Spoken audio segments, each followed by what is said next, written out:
Today I'm reading from John chapter 7 and verse 17, where the Bible says, "If anyone wants to do his will, he shall know concerning the doctrine, whether it is from God or whether I speak on my own authority." You know, there are some things in life that you really only know by doing. For example, take the lofty art of bungee jumping. If I want to know whether or not it actually works, I could go down to the bridge with my scientific calculator and figure things out from a strictly mathematical perspective. Is the cord short enough to stop me before I hit the bottom? Is the elasticity of the cord appropriate for my body weight? Is the wind blowing in the right direction at the right speed? Yes. So I know for sure that it's going to work, right? Well, not exactly. The only way I'm going to know for sure is to strap on the bungee cord and jump, because there are some things in life you only really know by doing. You might love to read books and watch documentaries about hiking in the Amazon jungle, but the only way you're going to know for sure what it's like is to hop on a plane and try it.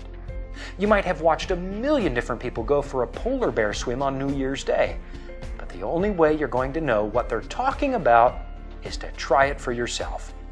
And according to the Bible, that's the way it works with the Christian faith. There are people who have memorized a lot of facts and can win most of the debates in the study groups at church, no problem. They can recite books of the Bible, and they know all the fundamentals of the Christian faith by heart. Maybe they've even read a lot of the great works of notable Christian writers and hold a PhD in theology. But according to Jesus, that's not enough. If you really want to understand Christian doctrine, you've got to live it. Jesus' critics suggested that he was a self-made man whose teachings didn't come from God. The answer Jesus gave them is remarkable. If you were doing the will of God, he said, you'd be able to tell for sure whether or not I come from God. In other words, authentic spiritual knowledge belongs to those who are actually doing the will of God, living the Christian faith.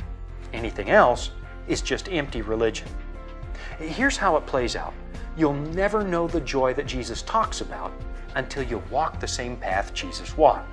You'll never know the peace and contentment that Paul talks about until you walk the same path that he followed in pursuit of Jesus.